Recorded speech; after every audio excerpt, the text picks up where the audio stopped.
Donc, on va passer tout de suite, en fait, à la présentation de Jeanne Plisson et de Louis Audet-Gosselin, qui, bon, sont tous les deux du Centre de prévention de la radicalisation menant à la violence et qui vont nous présenter en fait, un projet, Donnons-nous la parole, donc un groupe de soutien destiné aux proches de personnes qui adhèrent aux théories du complot. Merci Louis, j'espère que vous m'entendez bien. Donc, merci au Zéphyr de nous donner la possibilité de mettre en lumière notre projet des groupes de soutien. Donc, Donnons-nous la parole, un groupe de soutien pour les personnes dont les proches adhèrent aux théories du complot.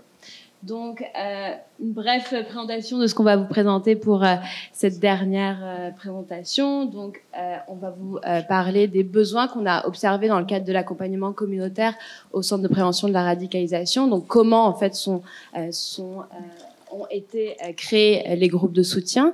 En second plan, on va parler des objectifs et l'organisation des groupes de soutien. Donc, en fait, qu'est-ce qu'on fait globalement dans ces groupes de soutien? 3 constats observés et rétroaction des participants. C'est vraiment un projet qu'on a fait en co-construction avec les participants et participantes du groupe de soutien. Donc, on va pouvoir en parler là-dedans. Et ensuite, je laisserai Louis parler du partenariat scientifique pour l'évaluation du programme. Alors, donc d'où est parti le groupe de soutien? Donc, comme vous le savez peut-être, au Centre de prévention de la radicalisation menant à la violence, donc notre mandat, c'est la prévention de la radicalisation violente et des actes à caractère haineux. Et comment on y répond? On y répond par l'éducation, donc on donne des formations, on fait de la mobilisation communautaire et on fait de l'accompagnement communautaire. Donc tout ça appuyé par l'équipe de Louis en recherche scientifique. Donc qu'est-ce qu'on fait à l'accompagnement communautaire? Moi, mon rôle en tant que conseillère en accompagnement, c'est d'accompagner, d'outiller toute personne qui peuvent être confrontée à des situations de radicalisation violente ou d'actes à caractère haineux. Donc, on a différents types d'accompagnement. On accompagne notamment des personnes qui sont directement confrontées à ces situations. Donc, tout à l'heure, on a parlé de l'escalier ou de la spirale. Donc, dépendamment de où ils se situent, on va les accompagner sur les besoins. On ne fait pas d'évaluation de la radicalisation. Encore une fois, nous, on va parler des besoins. On fait aussi de l'accompagnement indirect. Donc, c'est-à-dire qu'on accompagne aussi les professionnels qui peuvent être concernés par des enjeux de radicalisation, notamment dans le milieu carcéral, notamment dans le milieu scolaire. Tout à l'heure, il y avait aussi des professeurs d'éducation et culture religieuse. Généralement, c'est dans ces cours-là que les propos polarisants et polarisés ressortent. Donc, c'est des gens aussi qu'on a l'habitude d'accompagner. Le troisième type d'accompagnement qu'on fait, c'est l'accompagnement des proches. Et c'est cette dernière catégorie qui nous intéresse aujourd'hui pour la présentation. Donc, on accompagne des proches dont les personnes peuvent être dans des processus de radicalisation et notamment des personnes dont les proches adhèrent aux théories du complot. Donc 2020-2021, effectivement, forte demande au niveau de l'accompagnement communautaire. Donc près d'un quart des demandes, des nouvelles demandes donc supplémentaires qui arrivent à l'accompagnement communautaire au centre étaient en fait relatifs à des questions au niveau d'enjeux liés aux théories du complot en lien avec la Covid. Et en 2021, c'était à peu près 40% des nouvelles demandes, ce qui est vraiment un chiffre indéniable. Alors pourquoi en fait les personnes nous appelaient? Les personnes nous appelaient généralement, d'ailleurs les premières phrases qu'elles nous disaient c'est je sais pas si je suis au bon endroit, mais est-ce que vous pouvez m'aider? Je reconnais pas mon proche, mon mari, ma femme, mes enfants.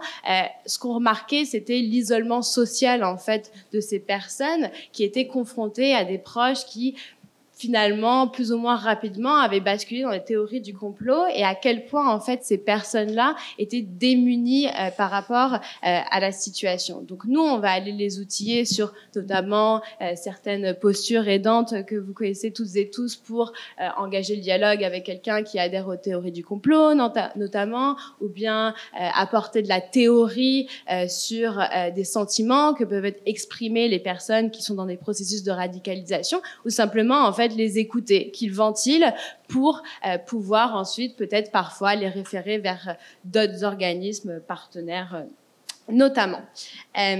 Donc, c'est dans ce cadre-là qu'on a repéré effectivement qu'il y avait des besoins de pouvoir en fait parler avec des personnes qui vivent la même réalité que eux. Parce que moi, en tant que professionnelle, donc moi, je suis pas chercheur, mais en tant que professionnelle, je peux aller valider leurs ressentis, bien évidemment, mais je ne peux pas partager ce que eux ils ressentent.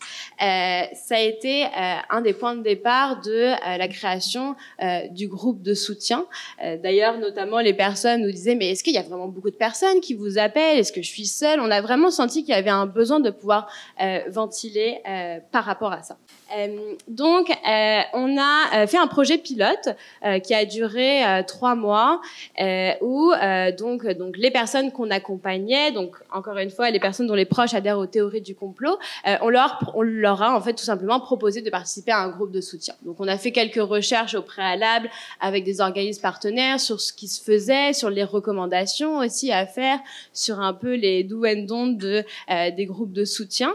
Donc effectivement, on a fait donc un projet pilote avec les 3 premières rencontres du groupe de soutien, donc des personnes que j'accompagnais déjà. Ce qu'on a remarqué, c'est que les personnes étaient assez réticentes de premier abord à participer à un groupe de soutien. Vous voyez peut-être statistiquement, vous avez forcément des gens dans votre entourage qui adhèrent aux théories du complot. Allez appeler le centre de prévention de la radicalisation menant à la violence et ventiler par rapport à la situation, ça peut être très confrontant. Ce qu'on a essayé de faire, c'est de rendre les choses les plus faciles pour ces personnes-là. Donc le fait de le faire par Zoom, bon, mesures sanitaires obligées, mais après on aurait pu le faire en présentiel, mais finalement par Zoom on s'est rendu compte que c'était une meilleure chose pour promouvoir aussi l'anonymat, le fait de pouvoir retirer sa caméra si à un moment on se sent en fait peut-être prise par ses émotions, ou simplement le fait de se déplacer avec un mari, une femme qui adhère aux théories du complot à côté, c'est pas forcément facile. Donc on a fait une rencontre à peu près c'est ça toutes les 5 semaines, et on a eu des retours positifs des participants. Bon, déjà ils voulaient se réinscrire, donc on s'est dit que ça c'était quand même une bonne initiative. Et puis surtout elles ont nommé elles et ils ont nommé le fait de se sentir en fait validés dans leurs ressentis, de pouvoir échanger sur des problématiques et des ressentis qu'elles et ils avaient en commun. Donc les objectifs du groupe de soutien, c'est favoriser le partage d'expériences dans un espace sans jugement, briser l'isolement et échanger sur des thématiques associées à des enjeux. Ce qu'on a fait après les 3 premiers mois du projet pilote, on s'est rendu compte que si les personnes qu'on accompagnait avaient ce besoin de briser l'isolement, peut-être que ça pouvait intéresser d'autres personnes. Donc on a fait une communication dans les médias, ce qui en fait on a reçu beaucoup de courriels pour participer à ce projet des groupes de soutien. Ce qu'on a fait, c'est qu'on a fait des appels au préalable pour aller valider les besoins pour des enjeux sécuritaires aussi notamment. Et ce qu'on faisait, c'est qu'après chaque rencontre, on donnait un questionnaire anonyme aux personnes afin qu'elles puissent ajouter des commentaires. Est-ce que ça leur a plu? Est-ce qu'il y avait des choses qui étaient plus ou moins constructives dans le cadre des groupes?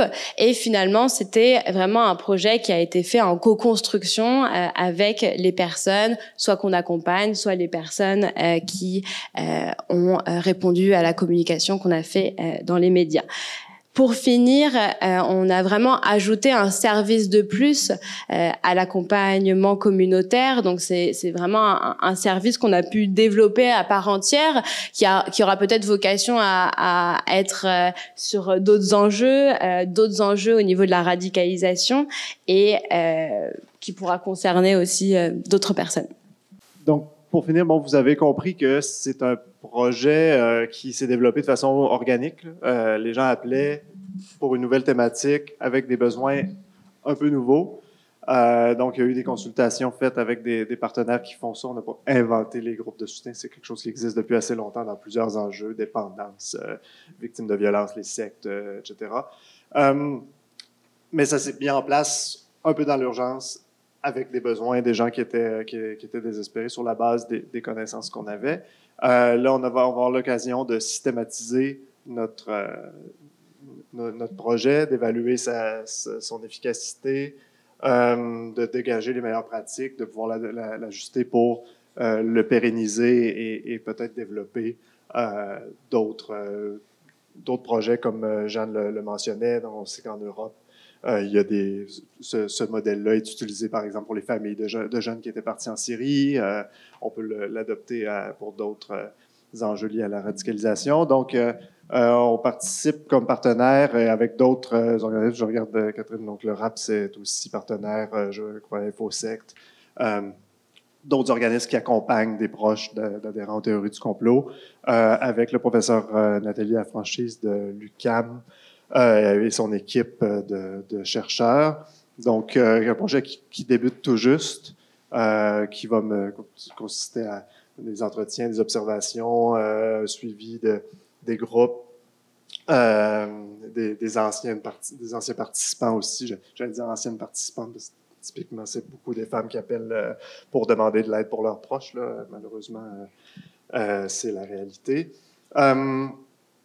Donc, voilà, donc on risque de se reparler avec un peu plus de contenu sur le plan évaluation pour réorienter, si possible, ces groupes-là, puis voir un peu les pratiques, essayer de partager notre fonctionnement. Donc voilà, on vous laisse là-dessus. On va conclure comme ça.